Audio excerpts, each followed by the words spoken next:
Right, I know there's a few people out on my friends list and maybe elsewhere that have got a setup similar to mine that's got two monitors, or maybe even more. What we can do with this, we can grab this program and drag it across from one to the other. Now, most programs are well behaved, and by that I mean that if you were to disconnect this second monitor on the left, they will automatically know that the second monitor isn't there anymore, and therefore next time you turn the machine on, it'll automatically move it onto the main screen that you're working with.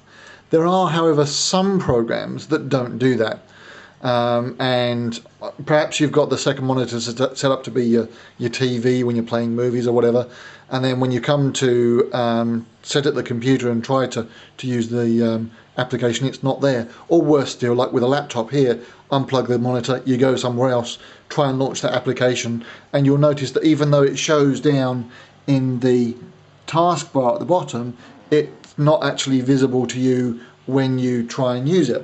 So what I'll do here to emulate this problem, we've got here the MSN Messenger that hasn't started yet, and we've disconnected the monitor.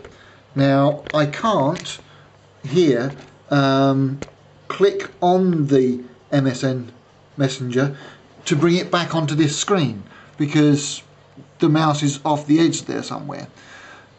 In the old versions of Windows, what you had was the ability to use the right mouse button and say move, and then you could move it back using the cursor keys. You can't do that with Windows 7.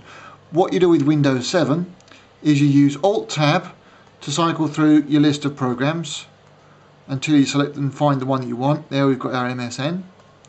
And now you hold down the Windows key and then you press the right cursor key. That hasn't done anything, so we try pressing it again, and bang, it's brought it onto the screen. Once it's on the screen, we can now grab hold of it and move it.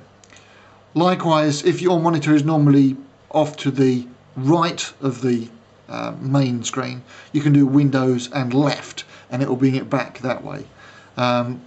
What this is actually doing is it's snapping the program to the left or the right of the screen. So with my first movement with the mouse, sorry, with the keyboard, it actually snapped it to the right hand side of the external monitor, and then the next time I moved it across, it moves it to the left hand side of the main monitor, and then middle, and then right hand side of the main monitor. So that's an easy way to find programs that are lost on other monitors.